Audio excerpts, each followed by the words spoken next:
أعوذ بالله السميع العليم من الشيطان اللعين الرجيم. بسم الله الرحمن الرحيم. رب اشرح لي صدري ويسر لي أمري واحلل عقدة من لساني يفقهوا قولي.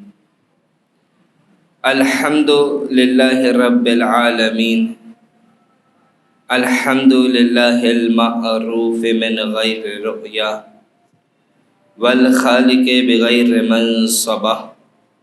خلق الخلائق بقدرته واستعبد الأرباب بعزته وساد العدماء بجوده.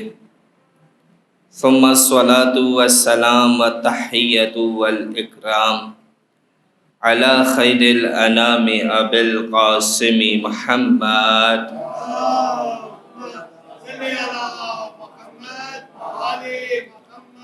وعلى آله الطيبين الطاهرين المعصومين المظلومين الميامين المنتجبين المنتخبين، سيما بقية الله الأعظم روحي وأرواحنا لتراب مقدمه الفدا. اللهم عجل لوليك الفرج واللعن الدائمة الباقية على أعدائهم أجمعين من يوم عداوتهم إلى قيام يوم الدين.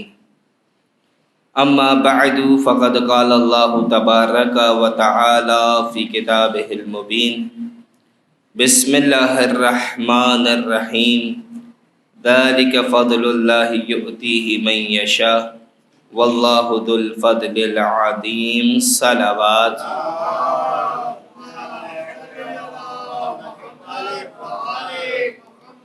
بسم الله الرحمن الرحيم. اللهم كل وليك الحجة ابن الحسن صلواتك عليه وعلى آبائه في هذه الساعة وفي كل ساعة وليا وحافظا وقائدا وناصرا ودليلا وعينا حتى تسكنه أرزك طوعا وتمتعه فيها طويلا. صلوات.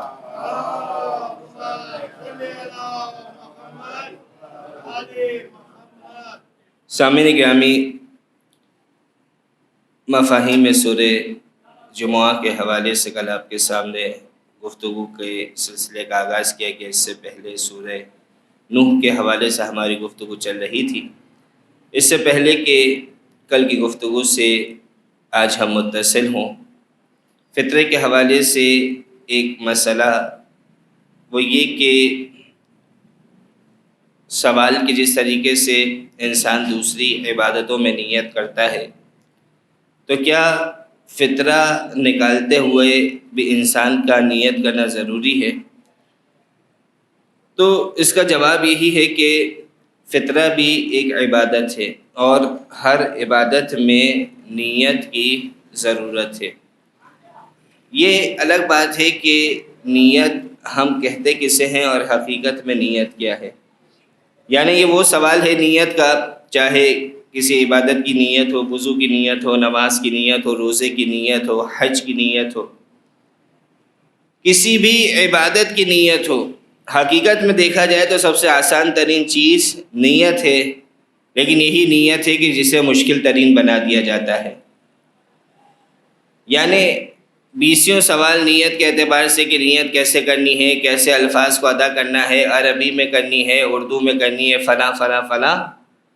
یہ سارے سوالات جو ہمارے ذہنوں میں جنم لیتے ہیں، چاہے نماز کے حوالے سے ہو، چاہے روزے کے حوالے سے یا کسی اور عبادت کے حوالے سے، تو یہاں پر یہ بات واضح رہے کہ نیت کے لیے کبھی بھی الفاظ کا زبان سے ادا کرنا معیار نہیں ہے. کبھی بھی ذہن میں زبان میں الفاظ کا ادا کرنا معیار نہیں ہے، بلکہ جب آپ عبادت انجام دے رہے ہو اس وقت آپ کے ذہن میں یہ چیز ہونی چاہیے کہ میں فلاں عبادت کر رہا ہوں اللہ کے حکم کی بجا آوری کے لیے. یہی آپ کی نیت ہے. یعنی ایک چھوٹی سی مثال دو کہ اگر آپ سے کوئی سوال پوچھتا ہے دن میں کہ پانی پینا ہے، ماہ رمضان چل رہا ہے، آپ نے کہا نہیں بھائی پانی نہیں پینا ہے کیونکہ روزہ ہے، یعنی آپ کے ذہن میں چیز موجود ہے نا کہ روزہ ہے، اس وجہ سے پانی نہیں پینا ہے، تو یہ کیا ہے؟ آپ کی نیت مستمر ہے، نیت جاری ہے۔ یا اسی طریقے سے آپ ظہر کی نماز پڑھنے کے لیے مصلی عبادت پہ کھڑے ہوئے، یا مثال کے طور پر اذان مغرب ہوئی، آپ نے سوچا افطار سے پہلے نماز پڑھ لی جائے، آپ نماز پڑھنے کے لیے مصلی عبادت پہ کھڑے ہوتے ہیں مغرب کی، تو خود آپ کا یہ کھڑا ہونا یہ آپ کی مطلب نیت ہے کہ آپ مغرب کی نماز پڑھ رہے ہیں پروردگار کے حکم کی بجا آوری کے لیے، تبھی آپ مصلی عبادت پہ کھڑے ہوئے، تو ذہن میں یہ بات موجود تو ہے نا۔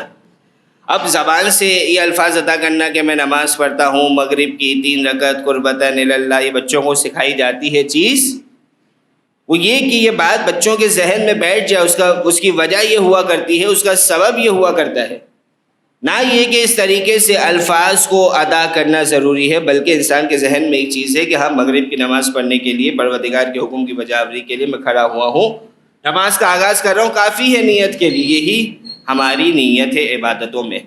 تو جب بات کی جاتی ہے فطرے کی، تو فطرے میں بھی یہی نیت ذہن میں ہونا کافی ہے کہ جب آپ فطرہ نکال رہے ہو تو ذہن میں یہی بات ہونی چاہیے کہ پروردگار عالم کے حکم کی بجا آوری کے لیے میں یہ فطرہ نکال رہا ہوں، یہ فطرہ دے رہا ہوں، یہی آپ کی کیا کہلائے گی؟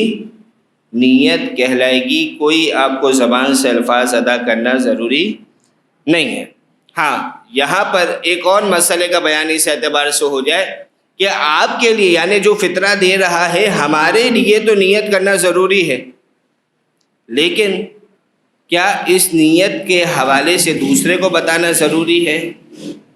تو بتانا ضروری نہیں ہے، یعنی جسے فطرہ دیا جا رہا ہے اسے یہ بتانا ضروری نہیں ہے کہ آپ جو اسے رقم دے رہے ہیں یہ فطرے کی رقم دے رہے ہیں، بلکہ آپ اسے فقط رقم دے دیجیے، آپ کو یہ بتانا ضروری نہیں ہے، بلکہ یہاں تک کہا جاتا ہے کہ اگر آپ کو اس بات کا علم ہے کہ آپ کا یہ بتانے سے کہ تمہیں میں فطرے کی رقم دے رہا ہوں، سامنے جو مومن ہے اس کا اگر دل مجروح ہوگا، اسے شرمندگی ہوگی، تو بہتر کہا گیا ہے کہ آپ نہ بتائیں، بہتر ہے کہ پھر اس مومن کو آپ نہ بتائیں کہ آپ اسے فطرہ دے رہے ہیں، بلکہ آپ نے اسے تحفتاً وہ رقم پیش کر دی کہ جس سے وہ اپنی ضرورتوں میں پورا کر سکتا ہے۔ نیت کرنا ہمارے لیے ضروری ہے، جسے فطرہ دیا جا رہا ہے اسے یہ بتانا ہرگز ضروری نہیں ہے کہ اسے جو رقم یا جو چیز دی جا رہی ہے وہ فطرے کی رقم ہے، یا مثال کے طور پہ جو جنس دی جا رہی ہے وہ فطرے کی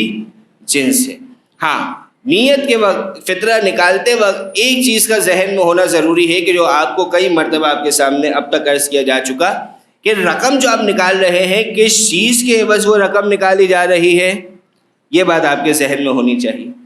یعنی اگر گندم کے عوض نکال رہے ہیں رقم تو یہ بات آپ کے عوض میں ہونی چاہیے کہ میں جو پیسے دے رہا ہوں فطرے کے یہ گندم کے عوض ہے، یا مثال کے طور پر اگر چاول کے عوض نکال رہے ہیں تو یہ بات آپ کے ذہن میں ہونی چاہیے کہ میں جو رقم دے رہا ہوں فطرے کے لیے یہ چاول کے عوض ہے، باقی اور کوئی چیز ضروری نہیں ہے۔ اور جس کو دے رہے ہیں اسے نہ بتائے تو بہرحال ایک انداز میں بہتر ہے کہ فطرے کی رقم، تاکہ اس کا دل بھی مجروح نہ ہو، اسے شرمندگی نہ اٹھانی پر۔ ایک مرتبہ صلوات پڑھیے گا محمد و آل محمد پر۔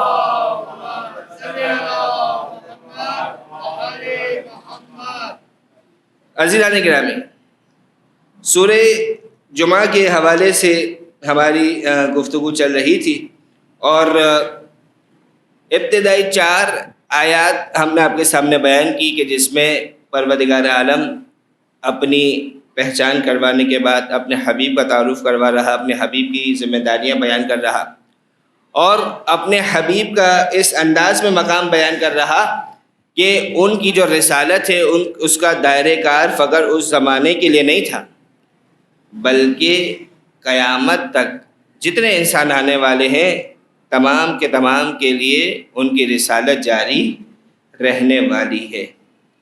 اور پھر پروردگار نے فرمایا تھا کہ ذالک فضل اللہ یؤتیہ من یشاء، یہ اللہ کا فضل ہے، اللہ جسے چاہتا ہے عطا کرتا ہے، واللہ ذو الفضل العظیم، اور اللہ بڑے فضل کا مالک ہے۔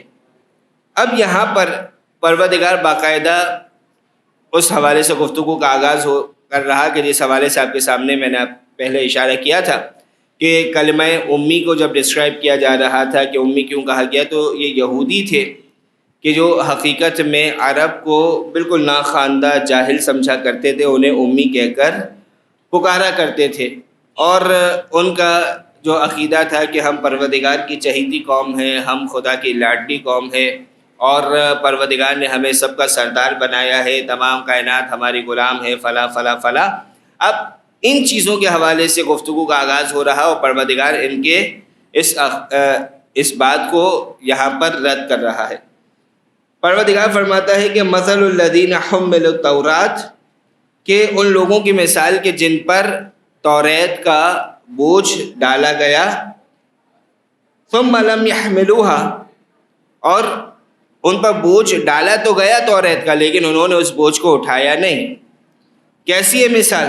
کمثل الحمار يحمل اسفارا، ان کی مثال اس گدھے کی سی ہے کہ جس پر کتابیں تو ڈالی جاتی ہے لیکن ان کتابوں کے رکھنے کا اس حیوان پر کوئی اثر نہیں ہوتا ہے۔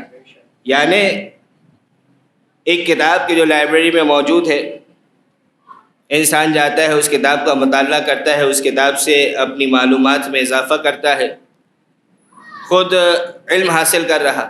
اب یہی مہنگی ترین کتابیں اور نایاب ترین کتاب اگر کسی گدھے پہ لاد دی جائے یا کسی حیوان پہ رکھ دی جائے تو کیا وہ بھی عالم بن جائے گا؟ اس سے کوئی فرق نہیں پڑے گا، وہ تو فقط بوجھ اٹھا رہا ہے، ایک جگہ سے دوسری جگہ اسے منتقل کر رہا ہے۔ اس کتاب کو اس پر رکھنے سے علم ٹرانسفر نہیں ہوگا۔ تو پروردگار نے انہیں کس سے تشبیہ دی ہے؟ انہی لوگوں سے کہ انہیں توریت عطا کی گئی لیکن انہوں نے توریت کا وزن نہیں اٹھایا، توریت کا جو بار جس انداز میں اٹھانا چاہیے تھا اس انداز میں نہیں اٹھایا۔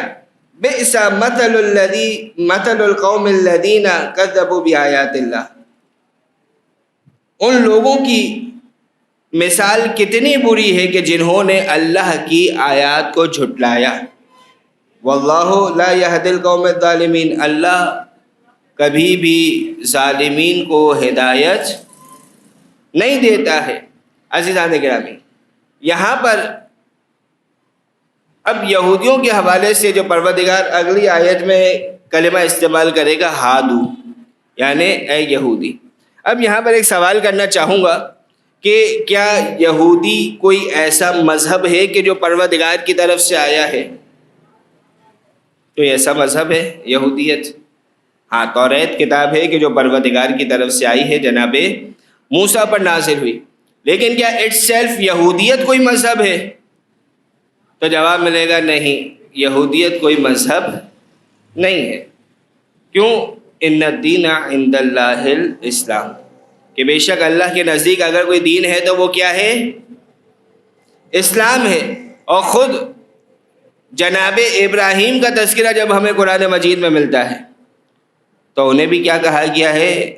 مسلم کہا گیا ہے، انہیں بھی اسی اسلام پر کہا گیا ہے، دین حنیف پر کہا گیا ہے۔ اور جو بھی جناب ابراہیم سے تعلق رکھتا تھا، یعنی خود سرکار ختمی مرتبہ حضرت محمد مصطفیٰ صلی اللہ علیہ وآلہ وسلم،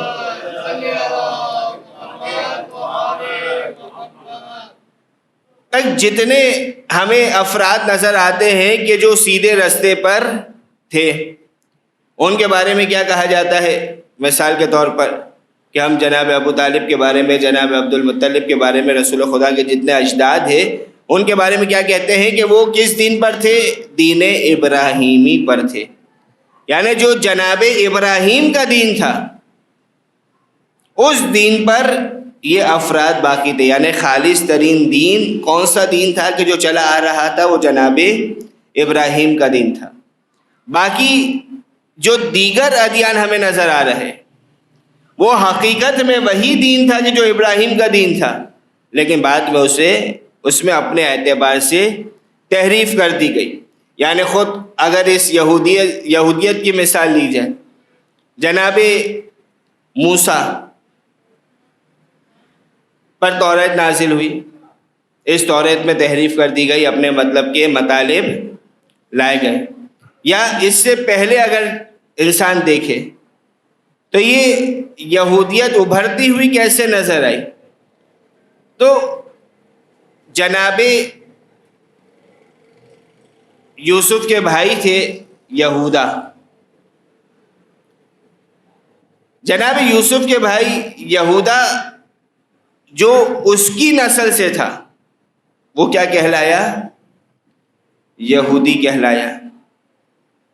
جناب یوسف کے والد یعقوب، ان کے فرزند جو تھے وہ اسرائیلی کہلاتے تھے. ٹھیک ہے. اب بعد میں دیکھا جائے تو ہمیں دو طرح سے نسلیں چلتی ہوئی نظر آ رہی. یعنی جناب یوسف کے بعد جو سلسلہ نبوت تھا وہ ہمیں جناب لاوی سے نظر آیا. جناب لاوی جناب یوسف کے بڑے بھائی تھے. جناب لاوی سے یہ نبوت کا سلسلہ نظر آیا کہ جناب لاوی کی پشت سے ہی کے سلب سے ہی ہمیں جناب موسیٰ نظر آتے ہیں.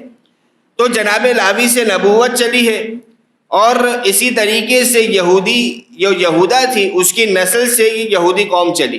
اب یہاں پہ تاریخ یہ بتاتی ہے کہ پہلے یہ بنی اسرائیل میں ہمیں دو نظریات نظر آتے تھے. ایک جو جناب لاوی کی نسل سے تھے کہ جہاں سے نبوت کا سلسلہ چلا تھا انہیں اسرائیلی کہا جاتا تھا، اور جو یہودا کی نسل سے تھے انہیں کیا کہا جاتا تھا؟ یہودی کہا جاتا تھا. ایک زمانہ وہ آتا ہے کہ جو یہودا کی نسل سے افراد تھے انہوں نے ان افراد پر غلبہ پا لیا کہ جو لاوی کی نسل سے تھے اور باقی بنی اسرائیل تھے، اور ان پر غلبہ پانے کے بعد اسرائیل جو قوم ہمیں نظر آتی ہے اس کا نام و نشان تاریخ سے مٹ گیا. وہ قوم پوری کی پوری ختم ہو گئی، اور بعد میں جو یہ سلسلہ ہمیں چلتا ہوا نظر آیا ہے یہ سلسلہ یہودی سلسلہ نظر آیا. لہٰذا یہی وجہ کہ جب پروردگار انہیں مخاطب کر رہا ہے تو کس انداز میں مخاطب کر رہا کہ قل یا ایھا الذین ہادو، کہ اے وہ لوگوں کہ جنہوں نے یہودیت کو اختیار کیا ہے. یعنی یہ کوئی مذہب نہیں تھا کہ جو پروردگار کی طرف سے آیا، بلکہ یہ مذہب بنایا گیا ہے. اور کافی تحریفات ایسی نظر آتی ہے کہ جس کے پیچھے ہمیں بیس پہ کیا نظر آتا ہے؟ خود ان کا اقتدار نظر آتا ہے، ان کا مال نظر آتا ہے، ان کی دولت نظر آتی ہے، ان کی شہرت نظر آتی ہے. یعنی جب اس سے پہلے جناب نوح کے حوالے سے ہماری گفتگو چل رہی تھی سورہ نوح پر، تو وہاں اشارہ کیا تھا کہ جس طریقے سے یہودی کسی زمانے میں، جس طریقے سے یہ اسرائیلی کسی زمانے میں جناب موسیٰ کا انتظار کر رہے تھے کہ ایک مسیحا آئے گا کہ جو ہمیں قبطیوں کے، فرعونیوں کے ظلم و ستم سے نجات عطا کرے گا، اسی طریقے سے یہی وہ قوم ہے کہ جو اللہ کے رسول کا انتظار کرتی ہوئی نظر آئی ہے. یعنی انہوں نے صحیفوں میں پڑھا ہوا تھا، صحیفے دیکھے ہوئے تھے، انہیں معلوم تھا کہ ایک ایسا رسول آنے والا ہے کہ جس کی رسالت قیامت تک باقی رہے گی. ایک ایسا رسول آنے والا ہے کہ جسے پروردگار نے تمام انبیاء پر، مرسلین پر، تمام مخلوقات پر برتری عطا کی ہے. یہ ساری باتیں وہ جانتے تھے، اور یہ بھی جانتے تھے کہ ان کی جو تبلیغ ہے ان کا مکے سے آغاز ہوگا، بعد میں وہ ہجرت کر کے مدینہ آئیں گے. اب ایگزیکٹلی انہیں شہروں کا نام تو نہیں معلوم تھا، لیکن علاقوں کے حدود اربع انہیں معلوم تھا. وہ مسلسل تلاش کر رہے تھے ان علاقوں کو. اور جو ہمیں تاریخ میں ملتا ہے کہ جو قلعہ خیبر کا قلعہ بنایا گیا وہ اسی وجہ سے بنایا گیا، اور دیگر اطراف میں جو آبادی بسائی گئی اسی وجہ سے بسائی گئی. اب آبادی تو بس گئی، قلعہ بنا لیا گیا کہ جب رسول خدا آئیں گے، ان کے دشمنوں سے جنگ ہوگی، انہیں نصرت کی ضرورت ہوگی تو ہم تیار ہوں گے کہ ہم اللہ کے رسول کی نصرت کریں گے. لیکن جب انہوں نے وہاں رہنا شروع کیا، جب زندگی کے روزمرہ کے معاملات میں وہ افراد مصروف ہوئے، تب کیا مسائل پیش ہے؟ اب انہوں نے کچھ بزنس اسٹارٹ کرنا چاہے. اب یہ بزنس وہ بزنس ہے کہ جن کی ان کی شریعت میں بھی اجازت نہیں تھی، لیکن عام طور پہ ایک طریقہ ہوتا ہے کہ اگر کوئی چیز حرام ہے تو جو متدین افراد ہوتے ہیں، جو خود کو دیندار شو کر رہے ہوتے ہیں، یعنی بالکل اصل متدین نہیں بلکہ وہ افراد کے جو خود کو دیندار شو کرتے ہیں زمانے کے سامنے، وہ ان کی کوشش یہ ہوگی کہ حرام کام بھی اگر کریں گے تو اسے جائز بنا کر کیا جائے۔ لہٰذا انہوں نے پہلے اپنے زمانے کے علماء کو خریدا، اور یہ فقط یہودیوں کے ساتھ نہیں رہا، خود اسلام میں ہمیں یہ چیز نظر آئی ہے کہ ہمیں تاریخ یہ بتاتی ہے کہ جب عمر ابن عبدالعزیز تخت خلافت پر آیا تھا، یہ بنو امیہ کا وہ بادشاہ تھا کہ جس نے کافی چیزوں کو ختم کر دیا، وہ برائیاں جو چلی آ رہی تھی انہیں اس نے ختم کیا، اور اس سے پہلے جو بادشاہ کیا کرتے تھے ان تمام چیزوں کو ختم کر دیا، یعنی شراب نوشی پہ پابندی لگا دی، اس نے دربار میں جو رقص ہوا کرتا تھا یہ تمام چیزیں ختم کر دی۔ کچھ عرصے یہ خلیفہ رہا، اس کے بعد اس کا بھائی آیا خلافت پہ۔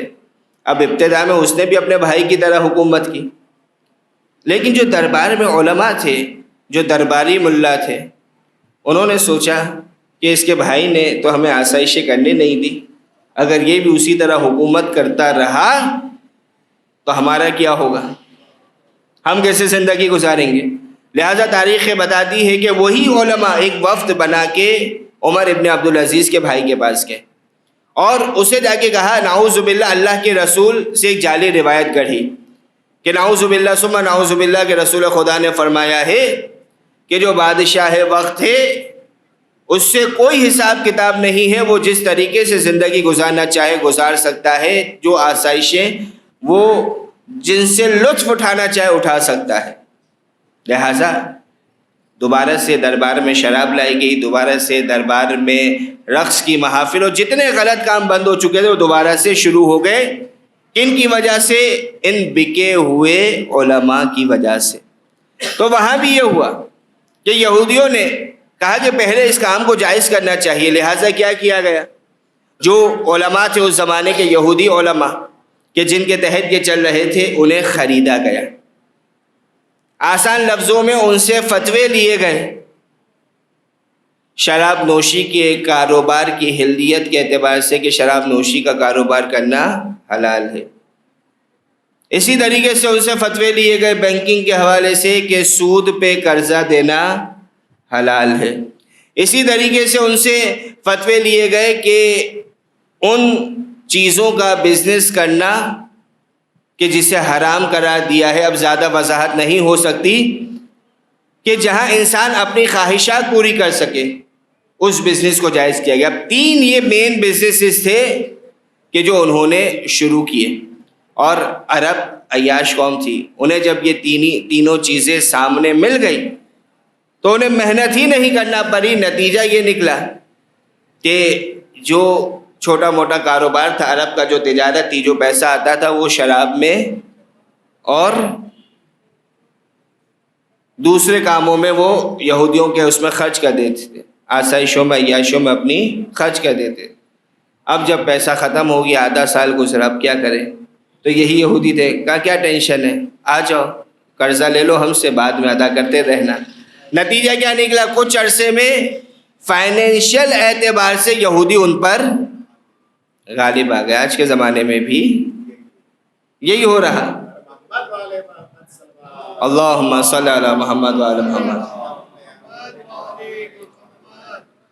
تو اس طریقے سے دین میں مختلف، یعنی ایک چھوٹی سی مثال دی ہے، اس طریقے سے دین میں بدلاؤ لایا گیا۔ پروردگار کیا مثال پیش کر رہا ہے کہ کمثل الحمار یحمل اسفارا، کہ ان کی مثال ایسی کہ جیسے گدھے پر کتابوں کو لادا گیا ہے، انہوں نے اس کتاب کو لیا لیکن اس سے کچھ حاصل نہیں کیا۔ اب پروردگار کیا فرماتے ہیں کہ قل یا ایھا الذین ہادو، یعنی جو یہودیوں کا دعویٰ ہے نا کہ ہم اللہ کے چہیتے ہیں، ہم اللہ کے لاڈلے ہیں۔ قل یا ایھا الذین ہادو، اے وہ لوگ کہ جنہوں نے یہودیت کو اختیار کیا، ان زعمتم، اگر تم اس بات کا گمان رکھتے ہو کس بات کا گمان رکھتے ہو؟ کہ انکم اولیاء للہ من دون الناس، کہ باقی لوگوں کے سوائے تم اللہ کے چہیتے ہو، فقط تم اللہ کے چہیتے ہو، فقط تم اللہ کے لاڈلے ہو، تمہارے علاوہ کوئی اللہ کا چہیتا نہیں ہے۔ اگر تم اس بات کا دعویٰ کرتے ہو نا، اگر تمہیں یہ گمان ہے، تمہیں یہ غلط فہمی ہے، تو کیا کرو؟ فتمنوا الموت ان کنتم صادقین، اگر تم اپنے دعوے میں اتنے ہی سچے ہو تو موت کی تمنا کرو۔ اب یہ کیوں کہا گیا؟ ایک چھوٹی سی مثال دوں۔ اگر انسان دنیا میں کسی سے محبت کرتا ہے، حقیقی محبت کرتا ہے، ٹوٹ کر محبت کرتا ہے، اس کی تمنا کیا ہوتی ہے، خواہش کیا ہوتی ہے؟ کہ ہمیشہ میں اس کے نزدیک رہوں، ہمیشہ میں اس کے محضر میں رہوں، ہمیشہ میرا محبوب میری نگاہوں کے سامنے رہے۔ یہی تمنا ہوتی ہے نا، اس سے بڑھ کے تو انسان کی تمنا نہیں ہے۔ یعنی انسان چاہتا ہے کہ اس کا محبوب اس کی نگاہوں کے سامنے رہے۔ کیا انسان خدا کو دیکھ سکتا ہے؟ نہیں دیکھ سکتا۔ تو لقاء اللہ کی منزل کہاں پر ہے؟ انسان کب خدا سے ملاقات کرتا ہے؟ اگر مجاز میں دیکھا جائے، حقیقت میں دیکھا جائے، کہ جب یہ انسان اس دنیا سے رخصت ہوتا ہے۔ یعنی انسان کا مرنا خدا سے ملاقات ہے۔ یعنی جب انسان مرتا ہے تو خدا سے ملاقات ہونی ہے نا۔ تو پروردگار نے کہا کہ اگر تم یہ کہتے ہو کہ تم میرے چہیتے ہو تو موت کی تمنا کرو تاکہ تمہاری مجھ سے ملاقات ہو جائے۔ اگر تم اپنے دعوے میں سچے ہو، موت کی تمنا کرو۔ یعنی جیسے ہم کہتے ہیں نا کہ ہم موت سے نہیں ڈرتے، کیوں؟ کیونکہ ہم مولا کائنات کو چاہتے ہیں اور موت کے بعد مولا سے ہماری ملاقات ہوگی، ہم مولا کے چہرے کا دیدار کریں گے انشاءاللہ۔ تو پروردگار نے انہیں چیلنج کیا کہ اگر واقعاً تم اللہ کے چہیتے ہو، تم اپنے دعوے میں سچے ہو، جو تمہاری غلط فہمی ہے، اگر یہ تمہارا گمان جو ہے اپنے دعوے میں سچے ہو، تو کیا کرو؟ موت کی تمنا کرو۔ پھر پروردگار خود فرماتا ہے، کیا فرماتا ہے؟ کہ وَلَا يَتَمَنَّوْنَهُ أَبَدًا بِمَا قَدَّمَتْ أَيْدِيهِمْ، کہ کبھی موت کی تمنا نہیں کریں گے۔ یہ تو چیلنج کیا نا پروردگار نے یہودیوں کو۔ ان کے مقابلے میں اگر ایک ہستی کو دیکھا جائے کہ جو کہتی ہوئی نظر آتی ہے کہ واللہ لابن ابی طالب آنس بالموت من الطفل بصدی امہ، کہ خدا کی قسم علی ابن ابی طالب موت سے انس رکھتا ہے، اس سے زیادہ کہ جتنا ایک بچہ شیر مادر سے انسیت رکھتا ہے۔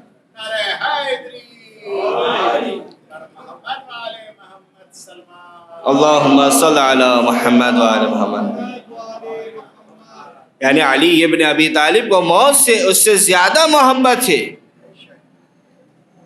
کہ جتنی ایک بچہ شیر مادر سے انس رکھتا ہے۔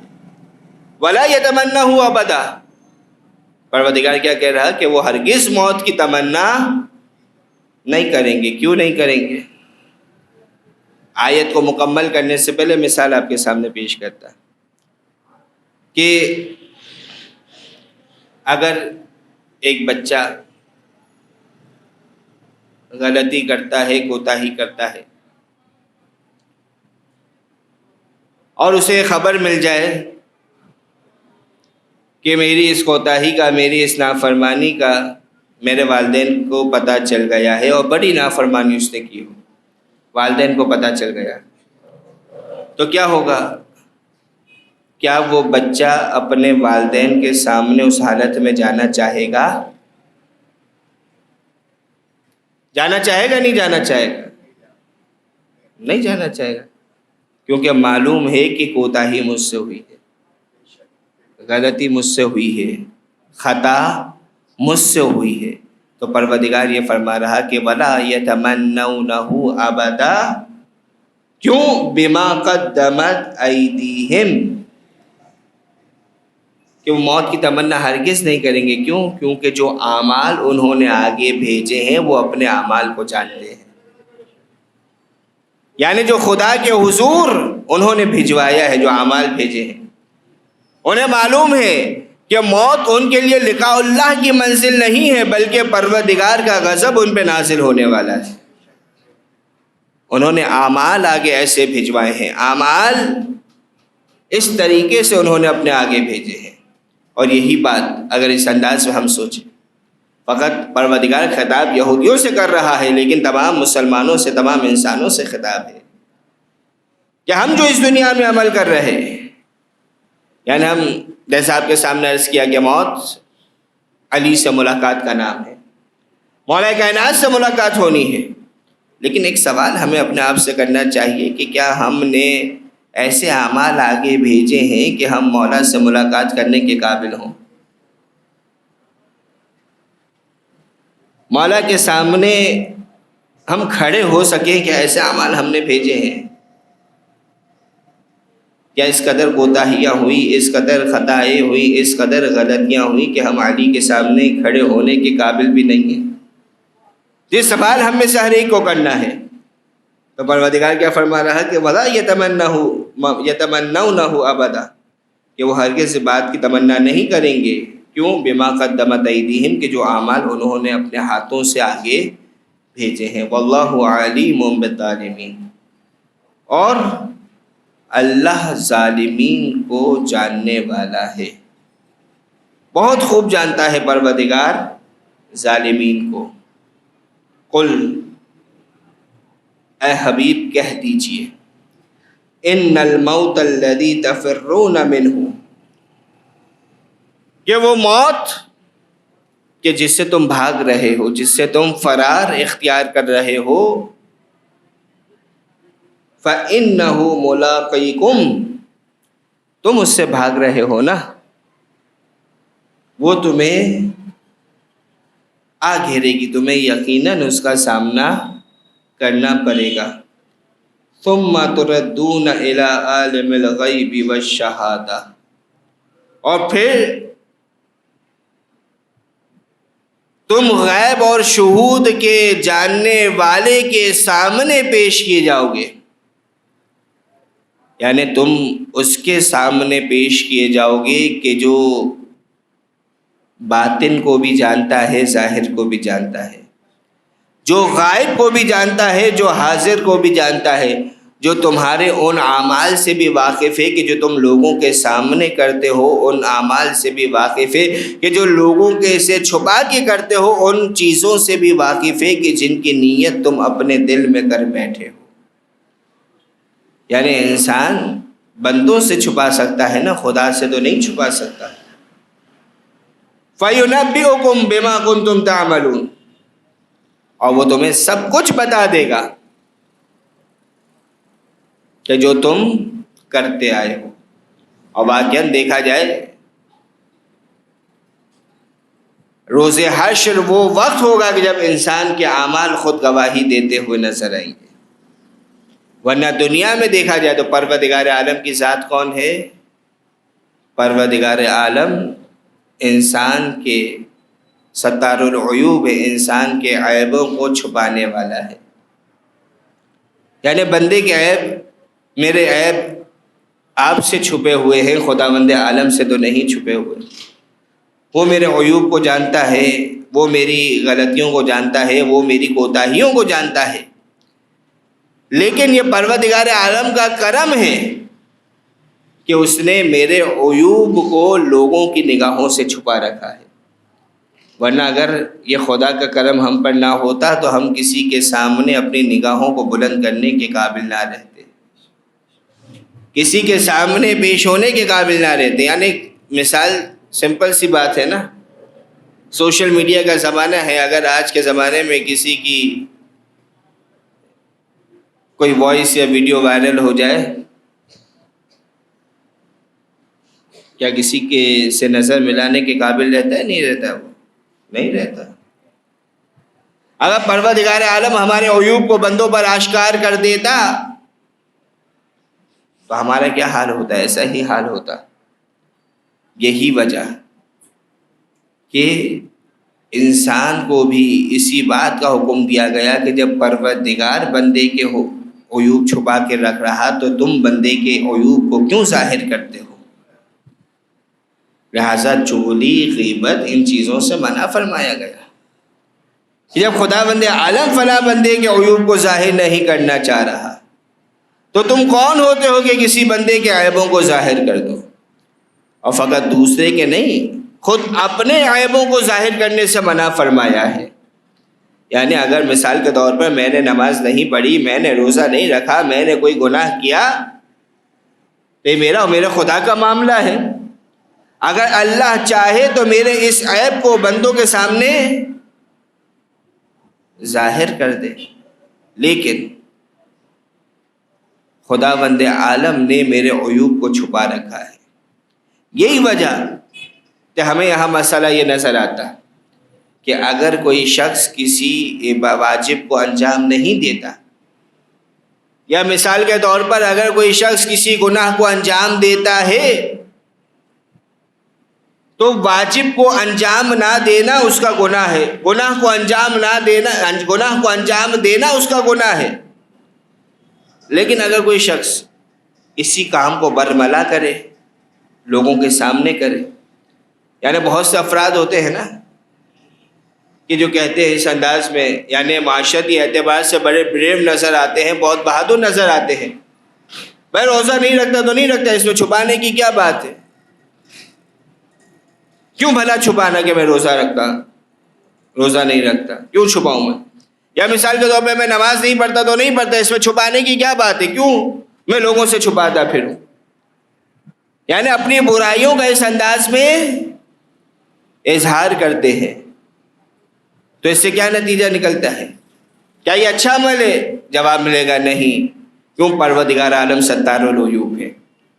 یعنی اے بندے، جب اللہ تیرے عیوب کو چھپا رہا ہے تو تو اپنے عیوب کو کیوں ظاہر کر رہا ہے؟ یعنی اب نماز نہیں پڑھی اس نے، اس کا ایک گناہ ملا، اس کا اظہار کیا کہ نہیں پڑھی، 2 گناہ ہو گئے۔ روزہ نہیں رکھا، اس کا ایک گناہ ملا، اظہار کیا کہ میں نے روزہ نہیں رکھا، 2 گناہ ہو گئے۔ اس نے شراب پی، اس کا ایک گناہ ہو گیا، اظہار کیا کہ میں پیتا ہوں، کتنے گناہ ہو گئے؟ 2 گناہ ہو گئے۔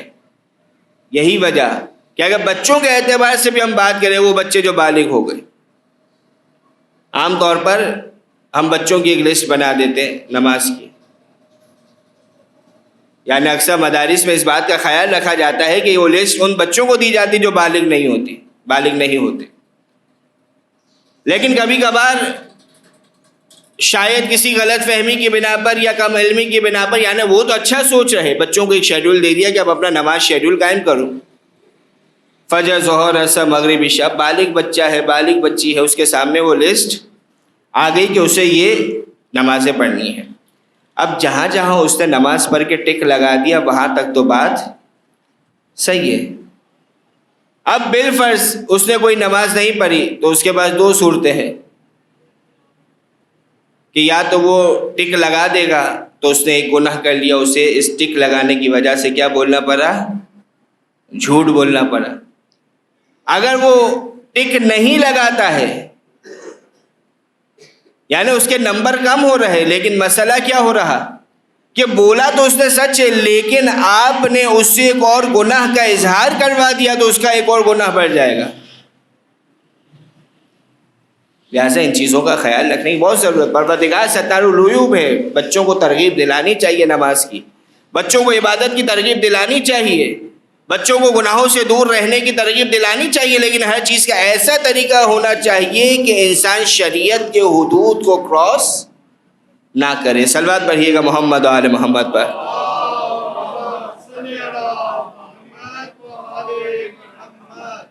عزیزان گرامی، ماہ رمضان المبارک تقریباً اپنے اختتام پر پہنچ چکا۔ نہیں معلوم کہ اب تک ہم نے اپنے آپ کو آتش جہنم سے آزاد کروایا یا نہیں کروایا۔ پروردگار کے حضور پیش کرنے کے لیے ہمارے پاس کچھ نہیں ہے سوائے ان واسطوں کے کہ جنہیں پروردگار نے ہمارے لیے مقرر فرمایا، اور یہ بہترین وسیلے ہیں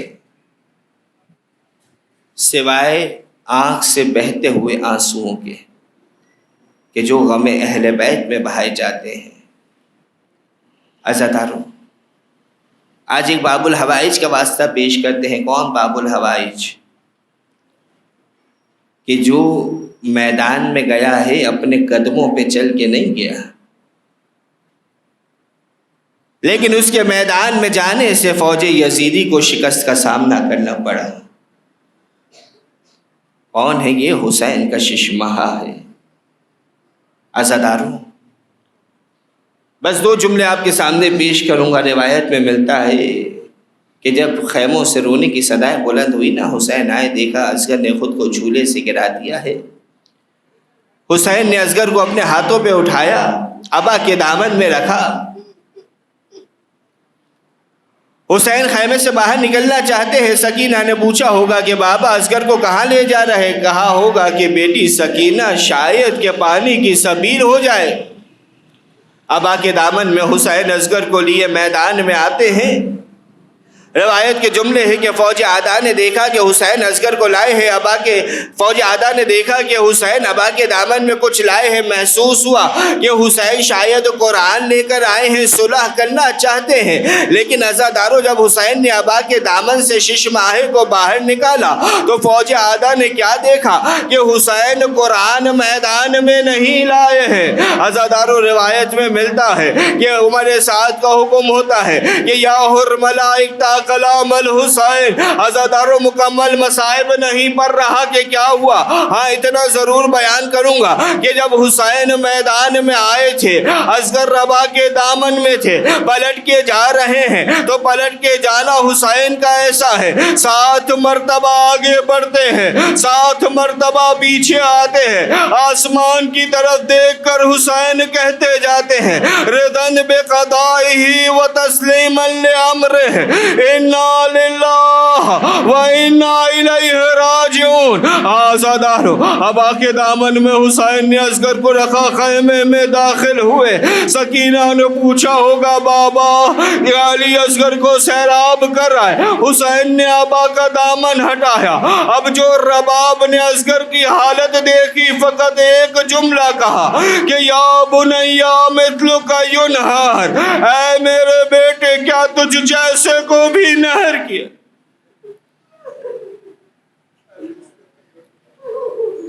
الا ولعنت اللہ علی القوم الظالمین وسیعلم الذین ظلموا ای منقلب ینقلبون۔ بارہ ذکر کو اپنی بارگاہ میں قبول فرما۔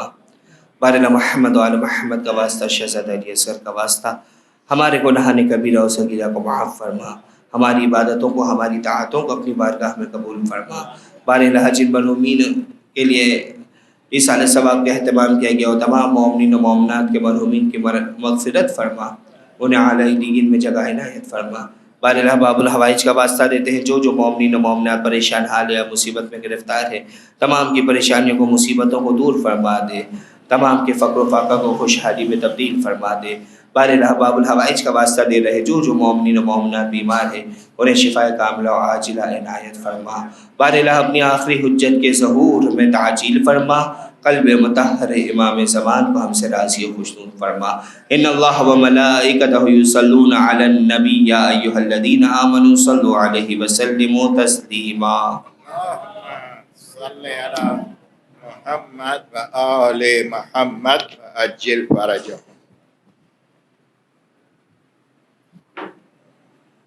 سورہ فاتحہ کی گزارش ہے۔ شیراز رضا، محمد شریف، سید محمد آغا جانی، سیدہ فہمدہ بیگم، روشن بانو بنت خان محمد، قاسم علی جمال بھائی، دولت بانو بنت علی محمد منیس ورتیجی، حسن علی، نشاد نورانی اور ان کے رشتہ دار، غلام حسین شریف، فاطمہ بھائی محمد علی، سید حسن نواب، لیلا بھائی غلام حسین، زیرہ بھائی غلام حسین، حبیب علی اساریہ، امینہ کریم بھائی، انور علی رحمت اللہ، زرینہ بھائی غلام حسین، غلام علی رحمت اللہ، سغرا بھائی نظر علی، امینہ بھائی اللہ رکھا، نرجس بھائی نظر علی، حسینہ بھائی فدا حسین، منور حسین غلام علی، شبیر حسین محمد حسین، محمد حسین غلام علی، صابرہ عبد الحسین، جمال بھائی عبد بھائی وزیر، شیرین بھائی جمال بھائی وزیر، اکبر علی جمال بھائی وزیر، اکبر علی جمال بھائی وزیر، سکینہ بھائی نظر علی، سکینہ بھائی نانجی، جینا بھائی حسن علی مرزا، امینہ بھائی حسن علی مرزا، اکبر علی حسن علی مرزا، قاسم علی حسن علی مرزا، سلیم اکبر علی وزیر، حیدر علی اکبر علی وزیر، معصوم علی اکبر علی وزیر، غلام گلشن اکبر علی وزیر، فاطمہ بھائی اکبر علی وزیر، روشن بنو بنت محمد علی گیلانی، بلقیس قاسم علی مرزا، شبیر قاسم علی مرزا، مشتاق قاسم علی مرزا، سعیدہ مشتاق، فاطمہ بھائی محمد علی کپاڑیا، سلیم غلام علی تھاور، محمد علی داؤد کپاڑیا، فضل عباس محمد علی کپاڑیا، زیرہ بھائی عباس کپاڑیا، حسینہ بھائی رحمت اللہ لاکھانی، علی محمد منیس ورتیجی، یاسمین بنت علی محمد ورتیجی، شکرہ بھائی نظر علی بدامی، حسین علی علادین پونا والا ہے، رقیہ بھائی محمد علی، زرینہ بھائی فاضل، معصوم علی اکبر علی وزیر، روشن علی محمد علی گیلانی، روشن بانو محمد علی گیلانی، محمد مہدی علی رحمت اللہ، انور علی ضیاء جام نگری، نرگس نظر علی، خیرالنساء بنت غلام حسین اساریہ، غلام حسین اساریہ، شہناز علی رضا اساریہ، فاطمہ بھائی محمد علی رحمت اللہ لاکھانی، سعیدہ مشتاق علی، ظافر علی رمضان علی، زرینہ بھائی محمد حسین مکی، انور علی حبیب کانانی، یوسف علی حبیب کانانی، عبد الحسین حبیب کانانی، حسین علی حبیب کانانی، جینا بھائی زوجہ حبیب بھائی، عزیز فدا حسین سومانی، فضا بھائی غلام علی بابا، حیدر علی اکبر علی، طاہرہ بنت شعبان علی، حسن علی سومانی، یوسف علی سومانی، سغرا بھائی لالجی بابا، پیار علی سومانی، حسن علی سومانی، قاسم علی سومانی، سغرا بھائی لالجی بابا، سومانی فیملی، انجو جسا، حسن علی علی بھائی سومانی، پیر بھائی بینجی، غلام علی پیر بھائی، عبدالرسول پیر بھائی، مریم بھائی نور محمد، شیرین بھائی نور محمد، شیروانو پیر بھائی، اول بھائی زوجہ پیر بھائی، زیرہ بھائی انتہ محمد علی بالجی، سکینہ بھائی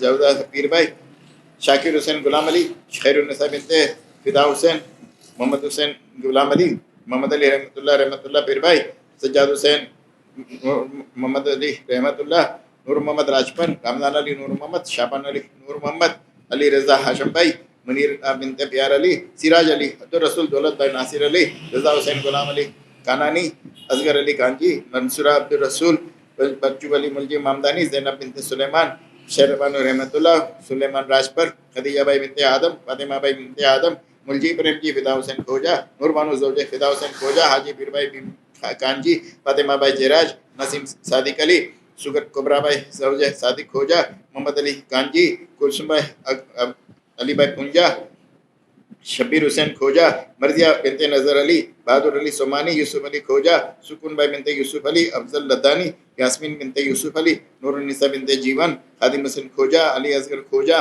مریم بھائی بنت شفیق ایڈن، کریم بھائی فاضل، فاطمہ بھائی علی بھائی، محمد نذیر علی کریم بھائی، علی حسین کریم بھائی، حسین علی مہر علی، حسن علی مہر علی، غلام علی حسن علی، ریاض حسین حسن علی، معصومہ بنت حسن علی، لیاقت حسین حسن علی، گلبانو بنت حمانی اور حمانی فیملی، حاجی وزیر علی ابراہیم میوا والا اور رشدہ دار، یوسف علی موربی والا اور رشدہ دار، محمد رضا موربی والا اور ان کے شہدائے ملت، محمد افریقہ اللہ، کلثوم بنت جعفر، رضوان علی امیر علی، محمد حسین افریقہ والا، حیدر علی قاسم منوڑی، نور محمد کرم علی، سکینہ بھائی حسن علی، زوار حسین نور محمد، برکت علی نور محمد، نثار علی نور محمد، گلشن اکبر علی، انصار حسین روشن علی، دلاور حسین روشن علی، گلبانو نور محمد، قاسم کنیز بنت رمضان علی، محمد حسین رمضان علی، رمضان علی فقیر محمد، سغرا بھائی بنت موسیٰ، اکبر علی فقیر محمد، امینہ بھائی اکبر علی، زرینہ اکبر علی، کلثوم بنت اکبر علی، امیر علی پٹیل، حسین علی بندے علی، فضل عباس محمد علی کپاڑیا، فاطمہ بھائی محمد علی کپاڑیا، فاطمہ الزہرا سمیہ، غلام عباس برکت علی، فاطمہ بھائی رجب علی امیری، شابان علی بہادر علی نیانی، اکبر علی حاجی والجی اور ان کے زوجہ، وسرام اور ان کے رشتہ دار، قاسم علی کرمانی اور ان کے زوجہ، محمد حسین بالو بھائی اور ان کے زوجہ، علی حسین فدا حسین راجانی اور ان کے رشتہ دار، قاسم علی قمر الدین وکیل، سکینہ بھائی جعفر علی وکیل، سلطان علی نور علی، غلام عباس کرمانی اور ان کے زوجہ، اصغر علی شیر محمد، زرینہ بھائی اکبر علی، علی اصغر غلام عباس، برکت علی محمد علی داؤدانی، کلثوم بنت اکبر علی، اکبر علی فقیر محمد، سغرا بھائی زوجہ اکبر علی حسین علی جعفر علی خیر النساء رمضان علی شیر محمد کرم علی ذکینہ بھائی مفتی داؤد علی کرکریا والا زرینہ بھائی داؤد علی علی رضا قاسم علی کلثوم بھائی ڈایا بھائی علی رضا داؤد علی علی محمد قاسم علی زیرہ بھائی زوجہ علی محمد زرینہ بنت بچو بھائی حسن علی علی محمد معصومہ علیہ رکھا حیدر علی محسن علی رضا پیرانی اور محمد علی پیرانی کے رشتہ دار عنایت علی عبد الرسول شہاب الدین غلام عباس محمد علی عبداللہ غلام عباس علی محمد عبداللہ منیرہ بنت شیر علی فاضل کنیز فاطمہ امیر علی فرزانہ بنت روشن علی کرجت والا حاجی ڈاکٹر یوسف علی تھاورانی اور رضیہ عبد المہدی زوجہ ڈاکٹر یوسف تھاورانی علی رضا باقر علی کھیتانی محمد علی امین کھیتانی رجب علی بندے علی فاطمہ بھائی بنت محمد کھمجی یاسمین بنت اکبر علی زیب النساء رجب علی عبید حسین محمد حسین محسن علی حسن علی رجب علی غلام حسین سایانی زیرہ بھائی بنت قاسم علی حبیب علی فدا حسین آزاد لیلا بھائی حاجی بھائی فدا حسین غلام حسین زغرہ بھائی لدہ بھائی دیوجی سکینہ بھائی غلام حسین صابرہ فدا حسین بلاول حسین علی رضا برکت علی شیر علی روشن علی نذیری فضا بھائی شابان علی غلام عباس کھمجی منہاس لاکھانی فضا بانو بندے علی رجب علی سومجی اور ان کے رشتہ دار شمیم خادم حسین اور ان کے رشتہ دار حبیب علی شیر علی اور ان کے رشتہ دار شیرین بنت حسن علی مرچن اور ان کے رشتہ دار حیدر علی ترابی اور ان کی زوجہ امیر علی زبیر اور ان کے رشتہ دار عبد الحسین حبیب اور ان کے رشتہ دار محمد حسین اور امیر علی زبیر سگرا بھائی اور فاطمہ بھائی زوجہ امیر علی زبیر روشن علی بچو مامدانی اور ان کے زوجہ زبیر بھائی اور ان کے رشتہ دار نرگس بنت محمد علی معصومہ بنت رضا حسین فدا حسین نور محمد فاطمہ بھائی غلام علی محسن رضا فدا حسین غلام رضا فدا حسین اور زرینہ بھائی فدا حسین اور تمام مراجع کرام مرحومین تمام علماء عظام مرحومین اور اس امام بارگاہ کے تمام کارکنان اور ارکان مرحومین مولانا صاحب کے مرحومین ہم آپ سب کے مرحومین اور جن کا کوئی فاتحہ پڑھنے والا نہیں رہا سورہ فاتحہ بسم اللہ الرحمن الرحیم الحمدللہ رب العالمین الرحمن الرحیم مالک یوم الدین ایاک نعبد و ایاک نستعین اهدنا الصراط المستقیم صراط الذین انعمت علیہم غیر المغضوب علیہم ولا الضالین بسم اللہ الرحمن الرحیم قل هو اللہ احد اللہ الصمد لم یلد ولم یولد ولم یکن له کفوا احد بسم اللہ الرحمن الرحیم قل هو اللہ احد اللہ الصمد لم یلد ولم یولد ولم یکن له کفوا احد بسم اللہ الرحمن الرحیم قل هو اللہ احد اللہ الصمد لم یلد ولم یولد ولم یکن له کفوا احد ان اللہ وملائکتہ یصلون علی النبی یا ایھا الذین آمنوا صلوا علیہ وسلموا تسلیما اللہم صل علی محمد وآل محمد